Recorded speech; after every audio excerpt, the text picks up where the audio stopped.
Cute but aggressive, small but powerful, and most importantly, endless talks about what is about to be the next up-and-coming tuner machine. We've been hearing all sorts of things about this mini-sized overhyped hot hatch, and in all its glorified rally pedigree, packed into a car no bigger than the size of a Myvi, can it truly live up to everyone's expectations?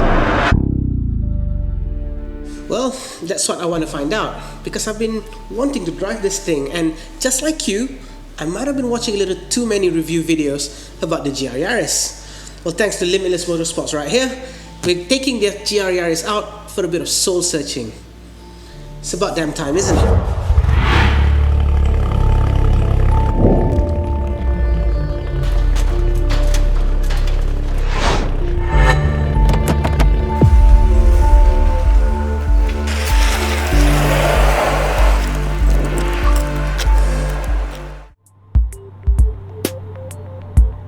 Now, I want to get the elephant in the room out of the picture with you first. This thing is freaking overpriced. Let's be honest, it's a small little impractical hatch that costs $290,000 and serves very little purpose to a standard motorist. Now, what you need to do from that point on is take that thought, wrap it all up, and throw it out the window, because this isn't a car for the normal simpleton. Yes, it's a Toyota that bears a Yaris badge, but that's where all the similarities end, because everything from that point on gets a little bit more complicated. You see, this is a rally homologation special. Toyota built 25,000 units of this thing in order to compete in WRC, but what the GR Yaris actually is the byproduct of a failed experiment. Like every other thing in the world in the last 12 months, COVID-19 killed the new rally car in which Toyota was developing for the new WRC season. And as a result, the homologation in which this GR Yaris was destined for didn't quite come to life. So someone at Toyota literally said, you know what, let's build the damn thing anyway and bless the world. Now, the GR in the GR Yaris name literally means it's the angry performance version, and because of that, I probably need to go and find some driving roads before telling you guys what it's like to drive behind the wheel. So let's just go and do that.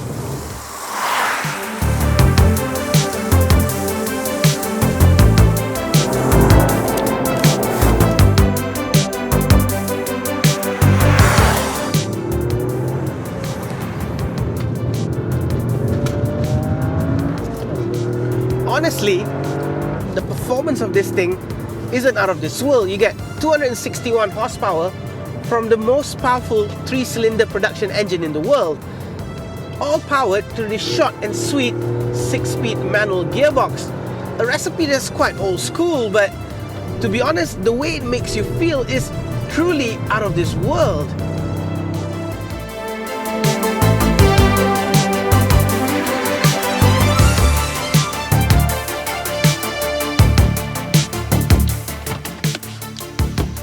You see, the development of this car was done by Tommy Mäkinen Racing and Toyota, which, if you know your rally history, then you know that he kind of knows what to do to make a car go really fast around a rally special stage.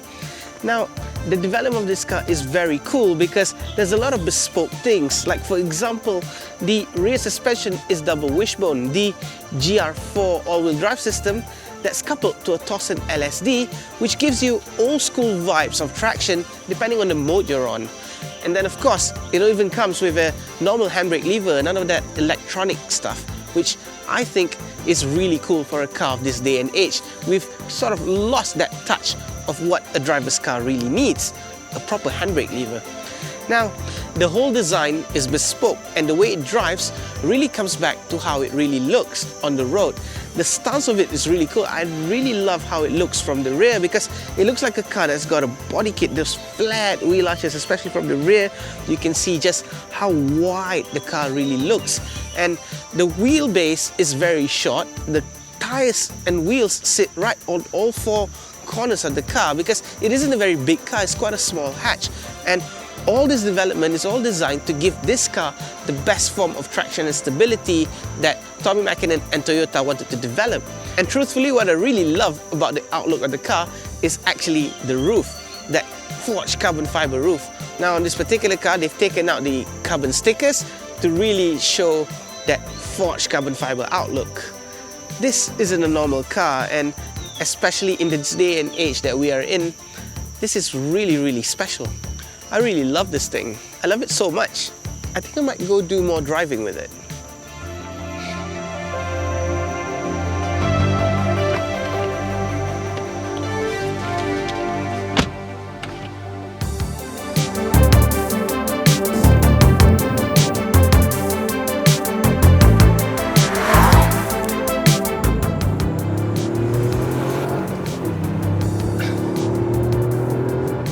There is much to love about the way this thing drives because it really delivers some proper driving sensation behind the wheel. Now, I think the steering is quite well weighted despite it being an EPS system, which is quite rare for a modern car. And what I really love is the stability of it, because when you take it through a mid-corner like this, it really squats and sits, and as a driver behind the wheel, you really get that confidence to really explore more of the car's potential. Now, the performance that the engine delivers isn't out of this world, but it's really just perfect because it really packs into a very light car, and it being a very small all-wheel drive thing really gives that proper sensation. Now, if I have to nitpick, I think the seating position is a little bit high and the throttle and brake pedal is a little bit far, which makes it a little bit difficult for you to heel and toe, but it isn't exactly something that you can't get used to. This car comes packed with a lot of tech, and there are a lot of unnecessary things like the IMT system, which REF matches for you, because let's be honest, as a driver, I think we can do that ourselves. And all the radar guide, cruise control and lane assist system, which really bongs around when you're driving, especially in Malaysia where our roads aren't exactly, perfect. So, to be honest, that's just about it. Other than that, I think this car is pretty right up there. The GR Yaris isn't a car that you buy with your head. It's a toy that you buy with your heart because the little boy inside you screams to relive the joy and sensation of driving a fun car. In a world where cars are getting so complicated in the chase of performance, the GR Yaris simplifies it all for the modern age. Wish we could cover more tarmac during this never-ending COVID season, but if there was anything to positively look at from the pandemic, well, it blessed the world with what is most definitely the most fun you could have in a car from this age.